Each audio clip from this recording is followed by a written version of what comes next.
छान. अरे मित्या, अरे नवीन लुक, नवीन हेअरस्टाईल, नवीन गॉगल, क्या बात आहे. चांगलं वाटतंय ना? अरे एक नंबर ना बाबा. गावठी कुठला काय ना? काय रे. अरे पण हे सगळं काय स्पेशल काय?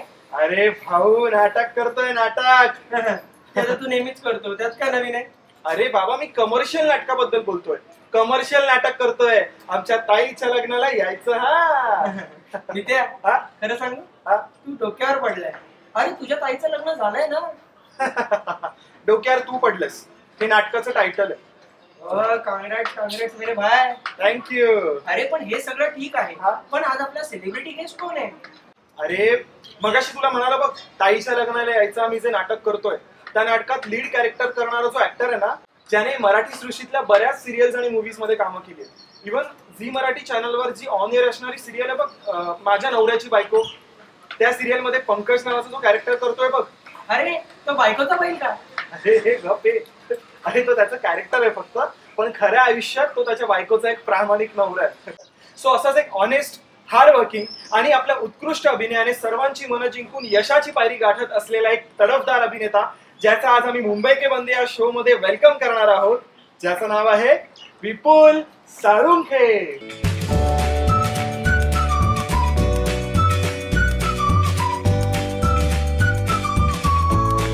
सो वेलकम टू मुंबई के बंदे विपुल. थँक्यू.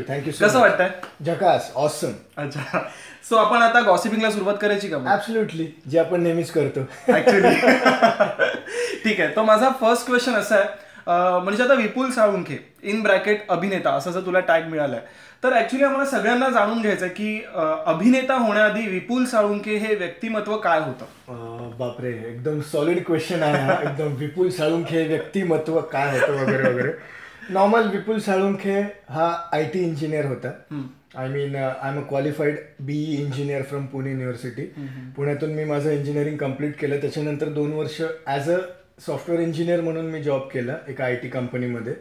आणि तिथून मग नंतर ह्या क्षेत्रात आलो 2012 साली. म्हणजे विपुल साळुंखे अभिनेता व्हायच्या अगोदर तो एक IT इंजिनियर होता. ओ व्हेरी गुड. येस. मग म्हणजे तुला अभिनयाची आवड मग कशी निर्माण झाली? म्हणजे ऍक्टिंग शाळेत असल्यापासूनच मुळात ही पाळमुळं सगळी आपली शाळेतच रोवली जातात एखाद्या ऍक्टरची. शाळेत असताना मी माझ्या टीचर्स लोकांची मिमिक्री करायचो. वेगवेगळे टीचर्स. आणि आपल्याला तिथूनच आपण एक ऑब्झर्वेशन, ऍक्टर म्हणजे काय असतो, he should be a good observer. सगळं त्याचं, तो जितके कॅरेक्टर्स ऑब्झर्व करतो तितकं त्याच्या आतमधलं इंटरनल त्याचा विकास घडत जातो. आणि मग तिथून सुरुवात झाली. मग ज्या टीचरची मी मिमिक्री करायचो ना, तर त्या टीचरला एकदा कळलं की विपुल तुझी मिमिक्री करतो वगैरे. आणि त्यावेळेस त्यांनी माझं नाव जबरदस्ती, मला न कळता, तिने एका मोनो ऍक्टिंग स्पर्धेमध्ये, म्हणजे इंटर स्कूल मोनो ऍक्टिंग स्पर्धा असते त्याच्यामध्ये तिने माझं नाव टाकलं. आणि गेलो आणि केलं मी काय आहे ते तिथे परफॉर्म केलं. आणि आय डोंट नो यार, मी पहिला आलो त्या मोनो ऍक्टिंग स्पर्धेमध्ये, असं झालं. आणि मग तिथून ती सुरुवात झाली. म्हणजे स्टेजचं डेअरिंग माझं तिकडे वाढलं. आणि मग तिथून मग तो स्टेज फेअर गेला. आणि मग आय वॉज लाईक की बस आता इथपर्यंत. म्हणजे शाळेपासूनच तू या फील्डमध्ये ऍब्सोल्युटली सही. म्हणजे खूप ओव्हरऑल बऱ्याच स्पर्धांमध्ये भाग घेत तू पुढे आला. म्हणजे अल्फा करंडक झाली, त्याच्यानंतर INTची स्पर्धा केली, परत अमृत कुंभ केली. मुंबईमध्ये जेवढ्या चांगल्या मानाच्या एकांकिका स्पर्धा होत्या त्या सगळ्या एकांकिका स्पर्धा झालेल्या आहेत करून. चांगली गोष्ट. नाही ऍक्च्युली काय होतं, कधी कधी आपण या ऍक्टिंग फील्डमध्ये असतो, त्यामुळे आपल्या आईबाबांना ही कन्सेप्ट पटतेच असं नाही. सो ओव्हरऑल असं तुझ्या घरातून कधी असं आलंय का की बापरे इंजिनिअरिंगचा स्टुडंट आहे आणि तू या फील्डमध्ये होतोयस, ते सोड गपचूप अभ्यास कर, असं काय आलंय का? असं म्हणजे तसं बघायला गेलं तर I am from educational background. म्हणजे माझ्या घरामध्ये असे ढिगाणी इंजिनियर्स आणि डॉक्टर पडले. तर मग ते कुठेतरी, आणि मी मोठा, नातवंडांमध्ये मी मोठा. सो असं म्हणू शकतोस की ती अगदी कमी वयामध्ये ती अशी ती जिम्मेदारी वगैरे असं काहीतरी असतं ना, ती जबाबदारी येऊन पडलेली असते आपल्यावरती की नाही यार, तू जर माती खाल्लीस ना की तुझ्या पाठीमागचे तुझी भावंड पण तशीच माती खाणार. म्हणजे तेव्हा मम्मी पप्पा नाही म्हणायचेच, म्हणजे त्यांचा या क्षेत्राला कम्प्लीट विरोध होता. पण मग नंतर मी विचार केला की ठीक आहे. मग मी त्यांना बोललो की जर मी इंजिनियर झालो तर त्याच्यानंतर तुम्ही मला ह्या फील्डमध्ये जाऊ द्याल का, म्हणजे मी करू शकतो का. तर मग पप्पांनी थोडा विचार केला. त्यांनी सेड की ठीक आहे चालेल, तू इंजिनियर हो तरी, मग नंतर आपण ठरवू काय करायचं ते. आणि झालो मी इंजिनियर. आणि त्याच्यानंतर मग 2 वर्ष जॉब केला. आणि मग नंतर मग मी त्यांना सांगितलं की बाबा आता काय माझ्याच्याने हे होत नाही, please let me follow my dreams, let me pursue my dreams, that's it. सही आहे. म्हणजे खूप ओव्हरऑल खूप छान एक्सपिरियन्स आहे म्हणजे ऑफकोर्स. म्हणजे आता प्रत्येकाच्या आयुष्यामध्ये एक अशी वेळ येते जेव्हा त्याच्या करिअर बद्दल त्याला एक फायनल डिसिजन घ्यावाच लागतो. तर तुझ्या बाबतीत असं कधी झालंय का की बापरे आता ही वेळ आहे की मला फायनली आता ऍक्टिंग मध्ये फोकस करायचा बस झाला? बरोबर. ऍक्च्युली मी जेव्हा जॉब करत होतो त्या काळची ही गोष्ट आहे. म्हणजे 2012 म्हणजे मी इंजिनिअरिंग 2009ला पासआउट झालो आणि जसं आलो मी पुण्यावरून मुंबईला तसं मी जॉब करायला सुरुवात केली होती. पण मग कुठेतरी आहे ना ते असं हे व्हायला लागलं की यार कुठेतरी आपण टाईपकास्ट होतोय. म्हणजे कुठेतरी आपण आहे ना नुसता पैसा कमवायच्या आहे ना मागे लागलेलो आहे. कुठेतरी असं ठीक आहे माझी सॅलरी चांगली होती, मला इन्सेंटिव्ह चांगले मिळायचे, सगळ्या गोष्टी व्हायच्या. मग कुठेतरी असं वाटायचं की यार समथिंग इज मिसिंग. मग माझे जे फ्रेंड सर्कल होतं जे आधीचं माझ्या कॉलेजमधले ते विप्ल्या म्हणायचे, अरे काय करतोयस तू, म्हणजे ठीक आहे आम्ही हे लाईफ ऍक्सेप्ट केले कारण की आम्हाला हेच करायचं होतं, 9 ते 5च आम्हाला ती परेड करायची होती. पण तुझं काय, तू कॉलेजमध्ये काय होतंस, तुझी कॉलेजमध्ये काय स्वप्न होती आणि तू आत्ता काय करतोयस. आणि त्या काळात माझी जी गर्लफ्रेंड म्हणजे प्रेयसी, जी आत्ता माझी सौभाग्यवती आहे, माझी बायको आहे, तर तिने मला तेव्हा ती म्हणाली विपुल व्हॉट आर यू डुईंग. अरे म्हणजे ठीक आहे तुला इन्सेंटिव्ह मिळतात, तुझी सॅलरी चांगली वाढते, सगळ्या गोष्टी, पण मग तुझ्या ऍक्टिंग फील्डचं काय. आणि मग नंतर ना मी असं ते ऑडिशन वगैरे द्यायला सुरुवात केली. म्हणजे ऑफिसमधूनच असं बाहेर पडायचो आणि मग पटकन जाऊन ऑडिशन द्यायचो येते. मग नंतर असं करत करत एक ती फेज आली, सॅच्युरेशनची फेज आली की नाही बॉस आता do or die, bus that's it. त्यात याच्या एक तर म्हणजे तू 30,000 सॅलरी होती माझी 2011-12ला, ती आणखी वाढव किंवा मग तू ते सगळ्या ह्याच्यावरती पाणी सोड आणि मग पुन्हा बॅक टू पॅव्हिलियन सुरुवात कर ॲक्टिंगमध्ये. मग भले तुला महिन्याचा इन्कम 5,000 असू देत किंवा 15,000 असू देत, पण तुला आहे त्याच्यावरती समाधान मानलं पाहिजे. मग हे सगळं माझ्या तेव्हा गर्लफ्रेंडनी मला ह्या सगळ्या गोष्टी, हे सगळी सत्यता मला ती हे करून दिली एका पानावर की बघ म्हणजे ॲडव्हान्टेज काय आणि डिसॲडव्हान्टेज काय. जर तू नोकरी सोडलीस तर ॲडव्हान्टेज काय, तर तुला तुझं हे क्षेत्र परत परस्यू करता येईल. डिसॲडव्हान्टेज काय, तर तुला जे तुझ्या लायबिलिटीज, तुझे जे छान छौकीपणा आहे, ह्या सगळ्या गोष्टी तुला कुठेतरी कमी कराव्या लागतील आणि तुला कम्प्लीट फोकस करावं लागेल ह्या क्षेत्रावरती. मग भले यश तुला 2 वर्षात मिळू देत नाही तर मग पुढच्या 10 वर्षात मिळू देत, पण तुला पेशन्स ठेवावे लागतील.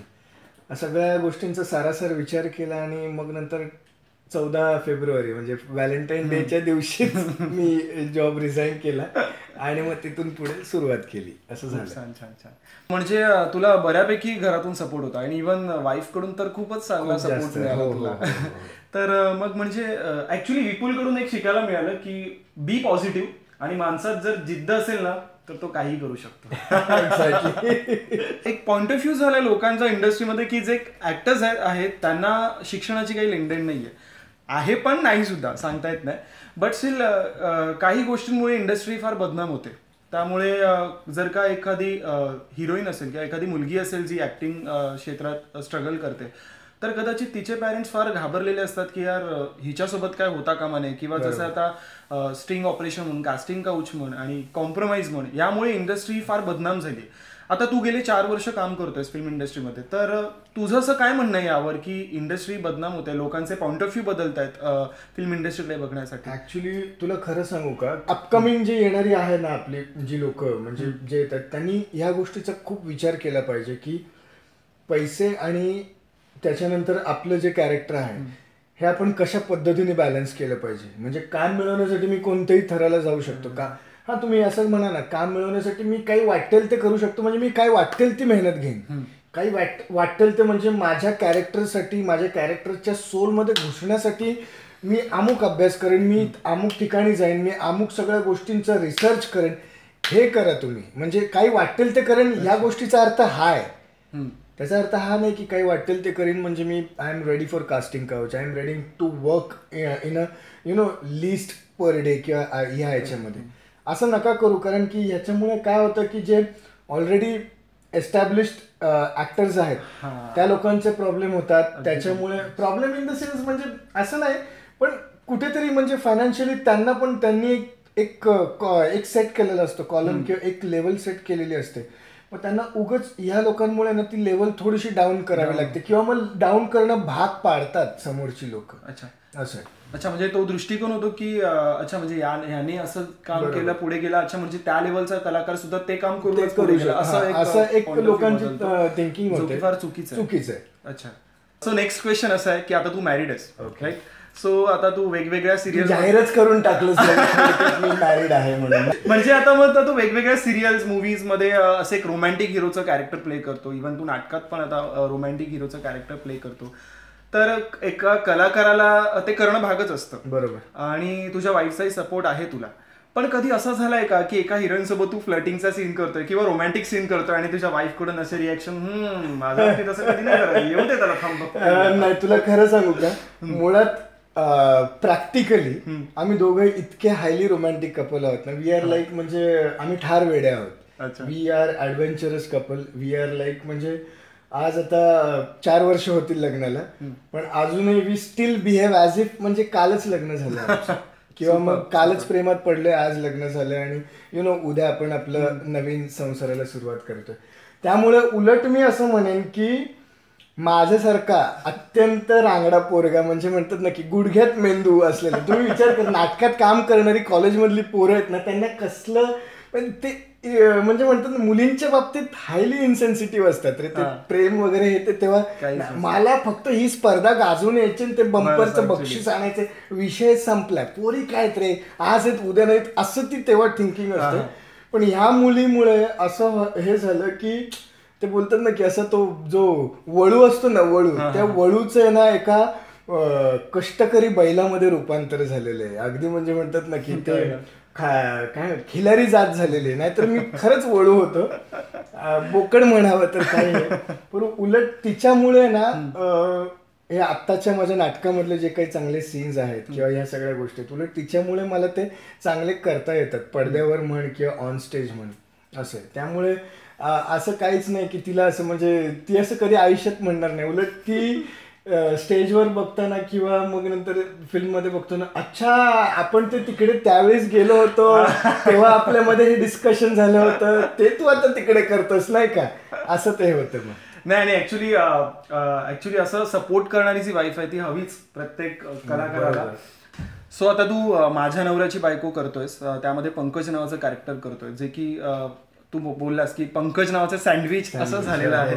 तर ओव्हरऑल जे फॅन्स आहेत तुझे, म्हणजे कधी तू शॉपिंगला वगैरे जातोस त्या तुझ्या बाबतीत असे बरेचसे किस्से घडत असतील आणि ते आम्हा लोकांना ऐकायला फार आवडतील. सो असं काही झालंय का तुझ्या बाबतीत, असा एक फनी किस्सा घडलाय का फॅन्स सोबत? आहेत. आता म्हणजे याच्यामध्ये एक 2-3 सिरियलचा एक्सपिरियन्स सांगतो. आत्ताचा रिसेंट एक किस्सा असा झाला लास्ट वीक मध्ये की मी आपलं ॲज युजल नाटकाचा प्रयोग करून घरी येत होतो आणि येताना कसं की दुसऱ्या दिवशीची भाजी वगैरे ह्या सगळ्या गोष्टी घ्याव्या लागतात. नॉर्मल साधा माणूस आहे रे, म्हणजे मलाही जेवायला भाजी आणि चपाती ह्याच गोष्टी लागतात. तर मग आपलं ते घेऊन येत होतो मी, आणि वाईफ मागून ऑफिसमधून येत होती. तर मग ते घेत असताना ना एक बाई कंटिन्यू स्टेअर करत होती मला. मग मला थोडा अंदाज आला की तिने मला ओळखलं असणार आहे बहुतेक. आणि मग नंतर बघितलं आणि मग मी आपलं घेतोय आपलं, अरे ते कोथिंबीर, कढीपत्ता, मिरची वगैरे हे पण दे 20 रुपयाचं, लिंब दे किंवा भेंडी दे अर्धा किलो वगैरे, हे सगळं घेतो. आणि मग नंतर तिने तिच्या नवऱ्याला बोलवलं, हो इकडे इकडे, हे बघा हा टीव्ही मध्ये काम करणारे लोक सुद्धा भाजी आणतात, सगळं घेऊन जातात, आणि तुम्हाला काय होतं, तुम्हाला साधं काही गोष्ट आणायला सांगितली की लगेच तुमचा इगो दुखावतोय, हे असली कामं मी नाही करणार, हा बघा एवढे टीव्ही मध्ये येऊन सुद्धा हे कसं, असं त्यांची कुरबुर चालू होती. मलाच ते स्पष्टपणे ऐकायला येत होतं. आणि मग नंतर ते दोघं जण आले माझ्याजवळ, ओ तुम्ही टीव्हीत काम करता ना, मी तुम्हाला बघितलं माझ्या नवऱ्याची बायकोमध्ये तुम्ही हे करता, पंकज नावाचं कॅरेक्टर आहे ना तुमचं, असं तसं हे ते. मग ती एक बोलतात ना लाईव्ह रिॲक्शन होती माझ्यासाठी. म्हणजे हा झाला सिरियलचा एक्सपिरियन्स, म्हणजे सिरियल मध्ये बघितल्यानंतर असं होतं. आता तू एक कमर्शियल नाटक करतोय, ताईच्या लग्नाला यायचं. हा, तर ते त्या नाटकाच्या प्रयोगानंतर असं काही घडतं का की म्हणजे फॅन्स येतात? आणि तुला खरं सांगू का, म्हणजे पहिला प्रयोग मला माहिती आहे, म्हणजे नाटक पहिलं 5-10 प्रयोग लागतातच नाटक व्यवस्थित सेट व्हायला. हो. आणि एकदा का ते 10 प्रयोग झाले की आपल्याला कळतं की किती मीठ, किती साखर, किती हे टाकून ते इन्ग्रेडियंट टाकून कसं ते नाटक आपल्याला चांगलं करायचं. आणि लकीली आय गेस तेव्हा आपला 11वा का 12वा प्रयोग होता दीनानाथला. आणि तो प्रयोग झाल्यानंतर एक म्हातारे आजोबा आले ग्रीन रूम मध्ये भेटायला. आणि बाकीच्या सगळ्यांना भेटून झाल्यानंतर माझ्याकडे आले. म्हणाले की खूप खूप मस्त काम केलंस. म्हटलं अरे थँक्यू आजोबा. नाही मला खूप आवडलं. म्हणजे एक आदर्श म्हणजे म्हणतात अरेंज मॅरेजमध्ये जर असं स्थळ बघायला गेलं मुलाचं तर ते आदर्श नवरा कसा असला पाहिजे किंवा ते स्थळ कसं असलं पाहिजे तसं तू ते पोर्ट्रे केलंस. आणि मला खूप आवडलं. आणि त्यांच्याकडे एक कापडी पिशवी होती. पण ते असे पिशवीसारखे हात घालायचे, बाहेर काढायचे. सो आय वॉज वंडरिंग की असं का करतायत ते. म्हटलं काय झालं, तुम्ही काय आणलंय का आजोबा माझ्यासाठी. ते म्हणाले अरे तुझ्यासाठी ना खाऊ आणला होता मी. ते म्हणजे देऊ की नको देऊ. अहो म्हटलं द्या की. म्हटलं मी निर्लज्ज. म्हटलं खाण्याच्या बाबतीत मी अजिबात लाजत नाही काहीच. मग त्यांनी त्या पिशवीमधून आहे ना मसाला पुरी, जी आपली शेवपुरीची पुरी असते ना, त्या पुऱ्यांचं एक पॅकेट होतं ते माझ्या हातात आणून दिलं. हे गे तुझ्यासाठी खाऊ, तू खूप चांगलं काम केलंस त्याच्यामुळे. आणि दॅट वॉज लाईक मी खूप असं म्हणजे म्हणतात ना की असं हे झालं की नाही बॉस आत्ता विपुल तू हे करू शकतोस की आत्ता तुझं खरंच काम चांगलं होतं. आता पहिले 10 प्रयोग मी कधी ॲग्री करतच, मला रात्रीची झोपच यायची नाही. मी प्रयोग करून आलो ना, I was not at all satisfied की मला कळायचं मी कुठे चुकतोय, कुठे हे होतंय. पण मग नंतर त्या दिवशी मला ती पावती मिळाली की you are going on a right track. आणि खरं सांगतो मितेश, त्या दिवशी मला खूप छान झोप लागली. आणि यू वोंट बिलीव्ह, त्या दिवशी माझ्या आजोबांचा महिना होता. आणि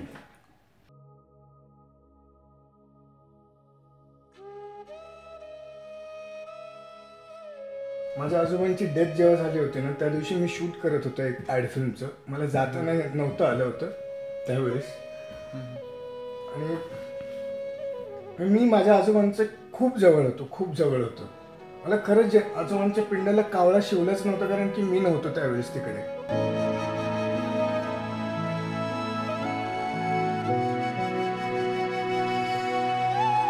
त्या दिवशी आजोबांनी येऊन मला आशीर्वाद दिले. तुम्हाला एक सांगतो की आपण जेवढं विचार करतो की कलाकार ऍक्टिंग करणं हे फार इझी आहे की हार्ड आहे, ऍक्च्युली खरंच अवघड आहे. प्रेक्षकांची मनं जिंकणं, प्रेक्षकांना हसवणं तितकं सोपं नसतं. कारण की स्टेजवर लाखो पब्लिक समोर जेव्हा आपल्याला स्वतःला प्रेझेंट करायचं असतं, आपल्या स्वतःची एनर्जी तिथे लावायची असते, ते फार अवघड काम असतं. आणि ते कलाकारच फक्त करू शकतो.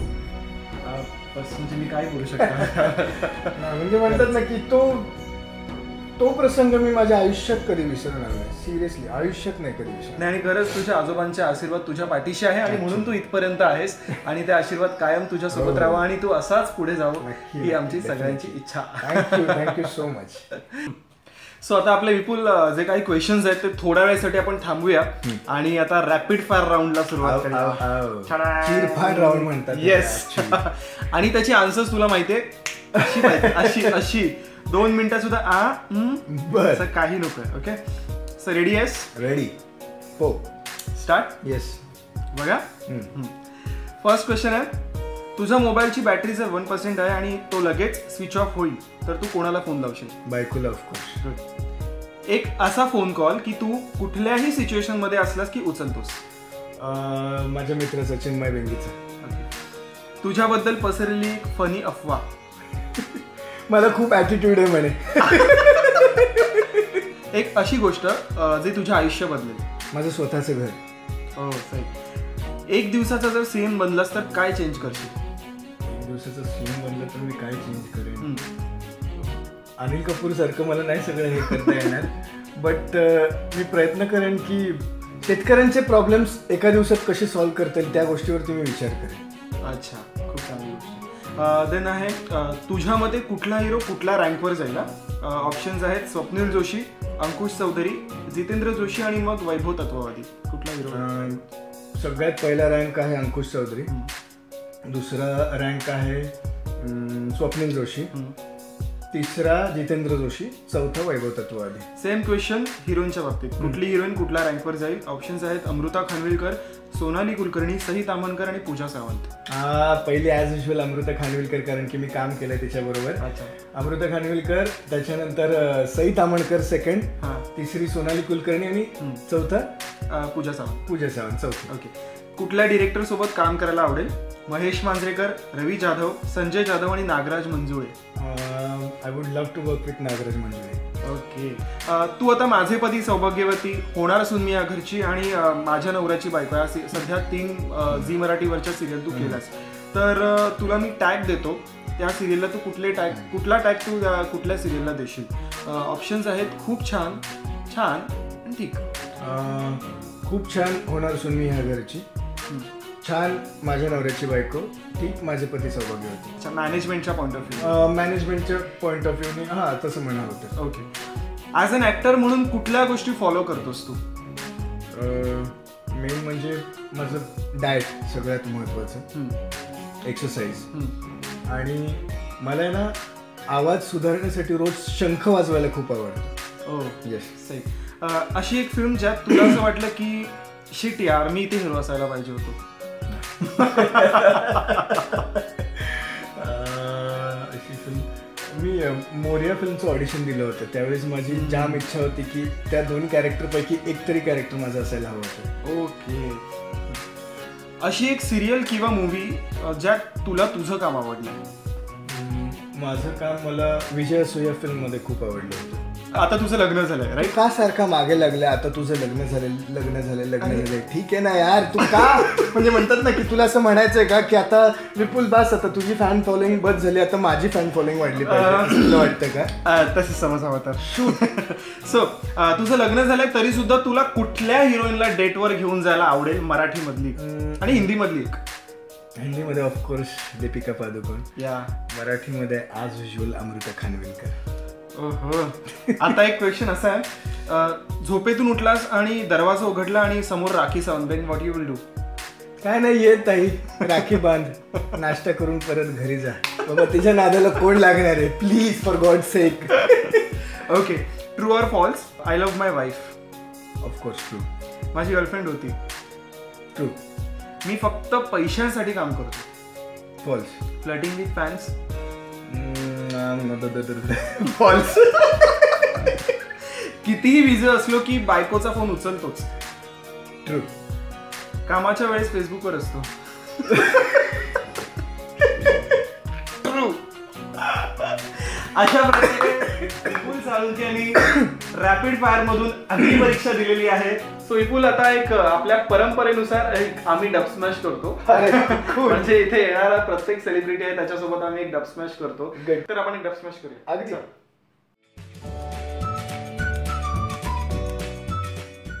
तू माझी करून सोडतो बंकस, आता मी तुझी करून सोडतो कंप्लेंट.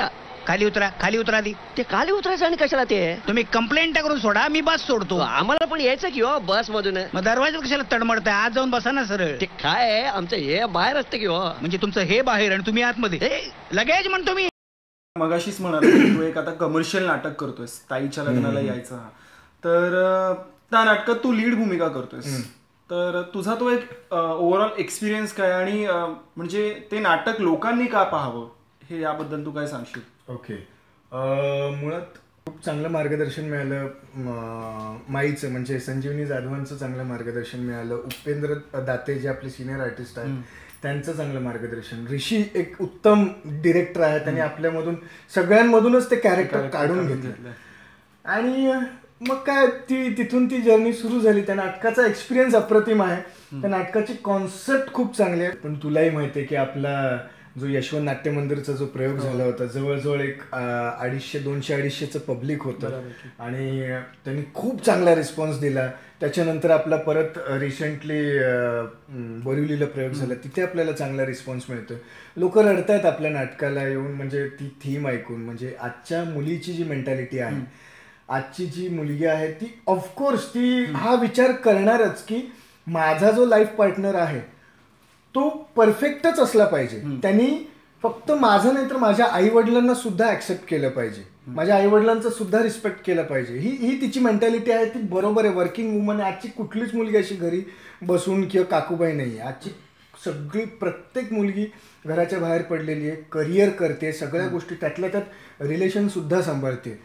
तर वी ॲज अ मेल म्हणजे आपण एक पुरुष म्हणून आपली पण ती जबाबदारी आहे की ती तिचं घरदार सगळं सोडून आपल्याकडे येते म्हटल्यानंतर आपण सुद्धा तिला तो कम्फर्ट झोन दिला पाहिजे.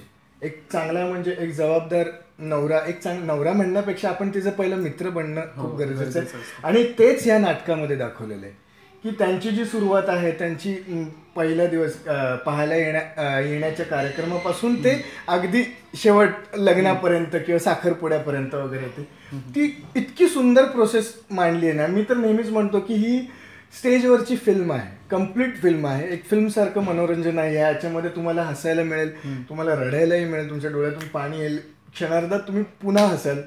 ऑफकोर्स तू ते खूप छान मेंटेन ठेवलंयस की ते लोकांना छान हसवायचं वगैरे काम तू छान हे केलेलं आहेस. तू आहे, माई आहेत, परत परब नावाचं कॅरेक्टर आहे. तर ते सगळं आहे रे. ती ओव्हरऑल खूप चांगली भट्टी आहे आणि ह्या नाटकाचे आणखी प्रयोग होतील, आणखी लोकांपर्यंत ते नाटक पोहोचेल, मासपर्यंत, क्लास पब्लिकपर्यंत ते नाटक पोचलंच पाहिजे. कारण की आजच्या मुलीची व्यथा मांडणारं नाटक आहे आणि सगळ्यांनी ते नाटक आवर्जून जाऊन बघावं आणि आपण ते रिप्रेझेंट करतो ही सगळ्यात मोठी गोष्ट आहे. म्हणूनच आमच्या ताईच्या लग्नाला यायचं. हा, वेब सिरीजच्या नावाखाली आम्ही आमच्या नाटकाचं प्रमोशन केलेलं आहे.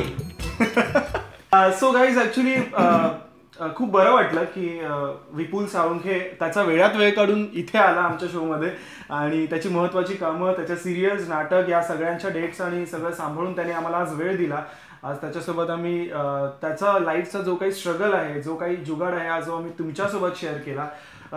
खूप बरं वाटलं ॲक्च्युली. आणि तर खरंच तू या शोमध्ये आलास त्यासाठी आमच्याकडून फुल ना फुलाची पाकळी म्हणून एक तुला छोटंसं गिफ्ट आहे. अरे, एक मुंबई के बंदे लोगो असलेला एक तुला आम्ही मग गिफ्ट करतो आहे, ज्यात तू चहा, कॉफी, पाणी काही घेऊ शकतो. Thank you so much. म्हणजे हे बोलतात ना की हे मानाचा कप आहे हा. This is like an award for me. Thank you so much. आणि अजून एक तुला मी गो ग्रीन या गोष्टीला फॉलो करून तुला मी तुळशीचा रोपटा देतो. अरे, सो स्वीट ऑफ यू. मस्त. लाईक करा, शेअर करा आणि सबस्क्राईब सुद्धा करा मुंबई के बंदे.